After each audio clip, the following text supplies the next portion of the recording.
නිකන් නිදහසේ ඉන්නකොට රාත්‍රියේ ඔය ෆෝන් එක දිහාම බලාගෙන ඕක ඔබව ඉන්නෙම නැතුව හොඳට බුදුරජාණන් වහන්සේගේ ශ්‍රාවකෙක් විදියට කල්පනා කරලා බලන්න පින්වත්නි. ඇයි මම ඉපදුනේ? මාව ඉපැද්දුවේ කවුද?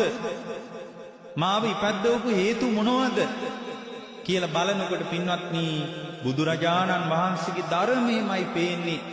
ඇයි අපි ඉපදුනේ? ඉපදුනේ පින්වත්නි පෙර කර්ම සංස්කාර ගොඩනැගිච්ච නිසාමයි. පෙර කර්ම සංස්කාර ගොඩනැගුණු නිසාමයි අපි ඉපදිලා තියෙන්නේ. මොකද මේ අපේ අතින් කර්ම රැස් වෙලා තියෙන්නේ? කවුරු හරි බල කරලාද? නෑ පින්වත්නි, ලෝකය පාවිච්චි කරනකොට ඇහෙන් කනෙන් නාසයෙන් දිවෙන් කයෙන් මනසින් ලෝකේ අහුලනකොට ඒ අහුලගත්ත ලෝකේ තුරුල් කරගත්තේ වටිනවා කියලාමයි. ලෝකේ නම් වටිනවා, මේක නම් අතාරින්න බෑ, මේක නම් මගේමයි, මා තුළ මේක පවත්වන්න ඕන කියලා වටිනාකමකින්මයි පින්වත්නි අපි ලෝකේ තුරුල් කරගෙන තියෙන්නේ. ඇයි මට එච්චර වටිනාකම් පේන්නේ?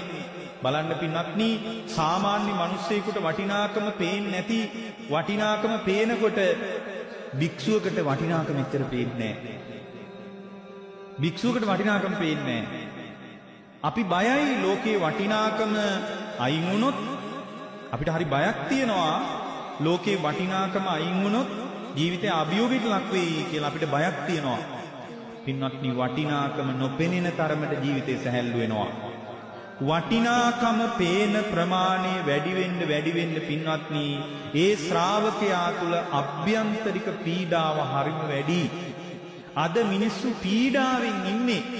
බලන්න පින්වත්නි, හොඳ පරිස්සමින් ඔබේ හෘද සාක්ෂිය දිහා මොනතරම් පීඩාවක් අභ්‍යන්තරය තුළ හිර කරගෙනද ඔය ධර්මශාලාවේ වාඩි වුණේ කියලා. පුදුමාකාර පීඩාකාරී අප්‍රමාණ සිතුවිලි ഘോഷාවක් ඇතුලේ තියෙනවා. ඒ සිතුවිලි ഘോഷාව පරිස්සමට යට කරගෙන නේද අදත් මේ ධර්මයට කන් දීගෙන ඔය වාඩි වෙලා ඉන්නේ. පින්වත්නි, අභ්‍යන්තර ഘോഷාව වැඩි වුණේ පින්වත්නි වටිනාකම පේන ප්‍රමාණය වැඩි නිසා. ඇත්තටම මිනිස්සු ලෝකයට වටිනාකම් දෙන්නේ ලෝකේ වටින නිසාම නෙමෙයි.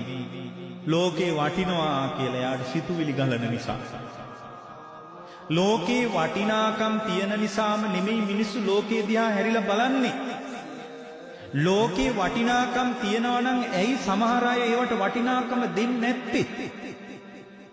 පින්වත්නි, ලෝකේ සත්‍ය වශයෙන්ම වටිනවා නම්, ලෝකේ ඇත්තටම වටිනවා නම් පින්වත්නි ලෝකයට හැමෝම වටිනාකම දෙන්නේ නැත්තේ ඇයි? සමහර මිනිස්සු බරපතල විදියට පදිංචි වෙලා වටිනාකම් දෙනේවා.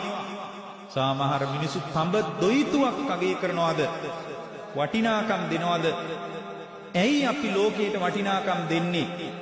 පින්වත්නි, ලෝකයට වටිනාකම් දෙන්නේ ලෝකේ වටිනවා කියලා එයාට සිතුවිලි ගලනවා. එහෙනම් පින්වත්නි, මිනිස්සු ලෝකයට වටිනාකම් දීලා තියෙන්නේ යාගේ සිතුවිලි ටික මත නෙමෙයිද? එයාගේ සිතුවිලි ටික ඇතුලේ පින්වත්නි තමන්ව අවුල් කරලා තියෙන්නේ තමන්ගේ සිතුවිලිමයි. තමන්ව අවුල් කරලා නෑ වෙන කිසි දෙයක්. තමන්ගේ සිතුවිලි ටිකමයි තමන්ව වනසමින් ඉන්නේ. ලෝකයේ ඔබව අවුල් කරන කිසි පුද්ගලයෙක් කෙනෙක් දෙයක් නෑ පින්වත්නි. තමා තුළ ගොඩනැගෙන සිතුවිලි ටිකම තමන්ව අමාරුවේ වට්ටමින් ඉන්න වෙලාවකයි අපිට මේ බණ ඇහෙන්නේ. අපි දන්නෙත් නෑ අපි මේ සිතුවිලි ටික නිමාව අනාථ කරන්න කියලා. පින්වත්නි, ඔබ තුල පවතින සිතුවිලි ටිකමයි නැවත නැවත ලෝකයට ඔබව එකතු කරලා තියෙන්නේ. ලෝකයේත් එක්ක සංයෝග කරලා තියෙන්නේ. වටිනාකම් සහිතව ඔබට සිතුවිලි ගලන්නේ කුමක් නිසාද පින්වත්නි? සිතුවිලි ගැන අවබෝධයක් නැති මට්ටමට අවිද්‍යාව තුල අන්ධ මන්ද වෙලා ඉන්න නිසායි.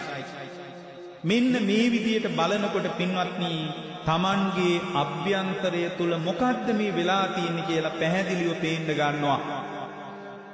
මේ පැහැදිලි දැක්ම නැති තාක්කල් එයා හැමදාමත් ලෝකෙට අභියෝග කරනවා. ලෝකෙ වෙනස් කරන්න හදනවා. අර ඉස්සෙල්ලා කිව්වා වගේ කන විදිය වෙනස් කරලා බලනවා, අඳින විදිය වෙනස් කරලා බලනවා, කොණ්ඩ මෝස්තරය වෙනස් කරලා බලනවා.